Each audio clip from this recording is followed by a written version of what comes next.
Guys এখন সবাই হাওয়া খেতে বাইরে এসেছি। দেখো শিব মন্দিরটা কি সুন্দর। সব বাচ্চা কটা ওখানটায় গেছে, জামাইবাবু বৌদি দাদা সব দাঁড়িয়ে আছে। এই ব্রিজ, এই নদীটা হলো সেই বেউলা লকিন্দার এই নদী দিয়ে ভেসে গেছিল, ওইখানটায় নদী। ওই জল দিদি আসলে সবাই এখন বসে গল্প করবে ওই জায়গাটায়। চলো তো গাইস দেখো এখানটায় মিঠি রিমি আর মেঘলা খেলছে। মিঠি কি চেঁচাচ্ছে, চিৎকার করছে, তো সবাই মিলে খেলছে আর আমরা বড়রা সবাই ওদের খেলা দেখছি এখানটায় বসে বসে। রিকি দিদি আমরা সবাই আর একটু গল্পও করছিলাম। আমরা প্ল্যানিং করছিলাম মায়াপুর যাব বলে, আর তার মধ্যে রিকি চিপস কিনে এনেছে, ওর পয়সা দিয়ে সবাইকে চিপস দিল, খাওয়ালো। আর মিঠি দেখো দাঁড়িয়ে মানে দাঁড় করিয়ে যে হাতে খাবারটা দেওয়া হচ্ছে সেটাই খাবে না ও, মানে এত খেলার হয়ে গেছে। এখন ডিনার করছি, আর এই ডিনারে ডাল আর কি আছে দেখাও, চিকেন আর আলু চিংড়ি মাছের তরকারি, আরও আছে বটবটি আলু ভাজা আর আলু ভাজা। তো এই দিয়ে আজকে ডিনার কমপ্লিট করে নিই, কালকে সকালে আবার আমরা এক জায়গায় ঘুরতে যাচ্ছি, তোমাদেরকে দেখাবো। তো এখন সবাই আমরা রেডি হয়ে গেছি মায়াপুর যাওয়ার জন্যে। আমি ওদেরকে বলছি কি বলে দেবো বললো হ্যাঁ বলে দাও। তো এখন মায়াপুর যাবো বলে সবাই রেডি হয়ে গেছে এক এক করে। তো আমরা তখন বেরোচ্ছি ওই 7টা বাজে সকাল। হ্যাঁ, আর জামাইবাবু যেতে পারছে না বেচারি, একটা দিনও কাজের ছুটি পায়নি, মানে সকালে আসছে রাত্রিরে চলে যাচ্ছে, আবার রাত্রিরে একদিনও ছুটি পাইনি যে কোথাও ঘুরতে যাবে আমাদের নিয়ে বা ওনাকে নিয়ে যাব। আমরা এত জায়গায় ঘুরেছি, কোথাও যেতে পারিনি।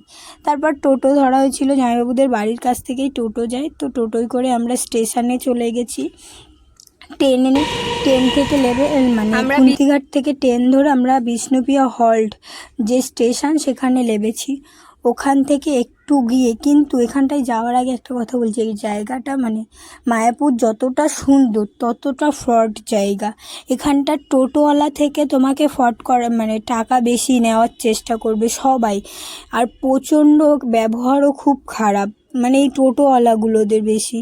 আবার সবাই বলতে পারছি না, কিন্তু আমরা প্রথমেই যেই টোটো লোকটার কাছ থেকে আমরা যাব বলে করেছিলাম, খুব বিশ্রী ব্যবহার করেছিল, যেটা না ভাড়া তার থেকে ডবল চাইবে প্রথমত তোমাকে নতুন লোক দেখেই, তো একটু বেঁচে থাকবে। আর এই জায়গা থেকে লাফ দিয়ে গিয়ে তো ভয় লাগছিল, জায়গাটা প্রচণ্ড স্লিপ, আমিও স্লিপ কাটছিলাম, রিকিও পড়ে যাচ্ছিল। তারপর আমি বম্মার হাতটা ধরে নিয়েছিলাম, মিঠি কোলেছিল। তো এই যে টোটো স্ট্যান্ড, এইখান থেকে জীবনে টোটো ধরবে না, যখন বেশি লোক থাকবে একটু বেরিয়ে গিয়ে রোড সামনে সেখান দিয়ে ধরবে। তারপর আমরা রোড থেকে টোটো ধরে যেখান থেকে নৌকা মানে ভুটভুটি ধরবো আর কি ইস্কন মন্দিরে যাওয়ার জন্য, সেই দিকটাই চলে এসেছিলাম। এসেই প্রথমে আমরা কচুরি খেতে বসে গিয়েছিলাম, ডাল কচুরি ছিল, পার প্লেট 40 টাকা করে মনে হয় নিয়েছিল। আমরা সবাই বসে খেয়ে নিয়েছিলাম, যেহেতু আমরা তাড়াতাড়ি বাড়ি থেকে বেরিয়েছিলাম না, ওই জন্য কিছু খাইনি। আর এদিকে আমরা খেয়ে বাইরে বসেছিলাম, মিঠিকে খাওয়াচ্ছিল, মিঠিও ঘুম থেকে উঠে গিয়েছিল, তা ওকেও খাইয়ে দিল বৌদি। তারপর আমরা সবাই এক এক করে হেঁটে হেঁটে যেই দিকটাই থেকে ভুটভুটি ধরে সেই দিকে চলে যাচ্ছিলাম। তো এখানটায় মেঘলা ওর জামাটা দেখাচ্ছিল, রিকিও নীল, আমরা বেশিরভাগ আজকের নীল কালারের ড্রেস পরেছিলাম সবাই।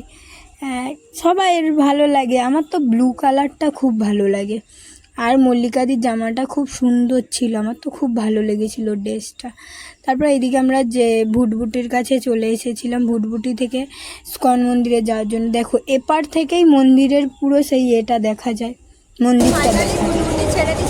তারপরে এইদিকে আমরা সবাই দাঁড়িয়েছিলাম, তো ওখানটায় একটা জিনিস দেখে পুরো অবাক হয়ে গেছিলাম, মানে দু রকম জল। দেখো গঙ্গার দিকের জলটা একটা অন্যরকম কালার, আর ওই দিকের জলটা মানে একটা অন্যরকম কালার, কালচে কালচে ভাব, আর এই দিকের জলটা সাদা সাদা ভাব। দেখে তো অবাক হয়ে গেছিলাম, আর দুটো জল মিশছেও না, মানে একটা আলাদাই সেই ছিল। আর প্রচণ্ড গরম ছিল, আমরা মানে এই গরমকালে বেরিয়ে মানে অর্ধেক সেদ্ধ হয়ে গেছিলাম কদিন ঘুরে ঘুরে। তারপর এই যে ঘাট থেকে বেরিয়ে একটা মন্দির, প্রথমে এদিকে আমরা হেঁটে হেঁটে আবার একটু হেঁটে হেঁটে, মানে প্রচণ্ড খরচা যেরাম সেরাম করে তোমার গাড়ি ভাড়াই বেশি যায়, তুমি খাওয়া খরচা টরচার থেকেও গাড়ি ভাড়া তোমার প্রচণ্ড যায়। তারপর একটু হেঁটে গিয়েই টোটো ধরতে হয়, তো আমরা অনেকটাই হেঁটে গিয়েছিলাম টোটো ধরার জন্যে। এইদিকে তুলসীর মালা বিক্রি হচ্ছিল। আমার গলাটা একটু কেমন হয়ে আছে আজকের, যেন খুব এমনি সময় আমার গলাটা এমনি বসা বসা, তারপরে আজকের যেন আরও বেশি বসা লাগছে। এদিকে টোটো ধরে নিয়েছিলাম, আর এইদিকে টোটোটা দেখো 3টে সিট, মানে সামনে একটা, মাঝখানে একটা, তারপরে একটা। আমাদের এইখানটায় যেরকম 2টো সিটের, এখানটায় 3টে সিটের টোটো ছিল। তো এখানটায় ঢুকতেই একটা আলাদা শান্তি লাগছিল, চারিদিকে বড় বড় মন্দির, মানে বাড়িঘরগুলো যেন আলাদা মন্দির মন্দির টাইপের একটা ইয়ে।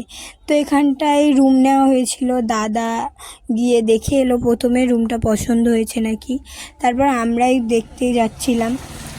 তো এখানটায় রুমটা সুন্দর ছিল, একটাই রুম মানে খাট ছিল আর অ্যাটাচ বাথরুম, আর কিচ্ছু ছিল না।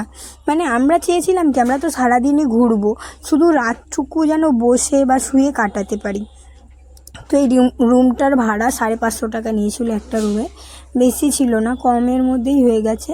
তো সবাই এখানটায় বসছি, বাচ্চা কটা যদি রেস্ট নিতে পারে তাহলেই হবে, আমাদের চাই না। আমরা সবাই সেদিন রাত্রিরে যা হাসি ঠাট্টা করেছিলাম তোমাদেরকে কি বলবো।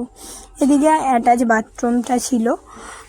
তারপর আমরা একটু রেস্ট নেওয়ার জন্য বসে পড়েছিলাম, অনেকটা দূর থেকে এসেছি তো এখানটায় আমরা এখন রেস্ট নিচ্ছি, রেস্ট নিয়ে বেরিয়ে যাব, ঘুরতে যাওয়ার জন্য বেরিয়ে যাব।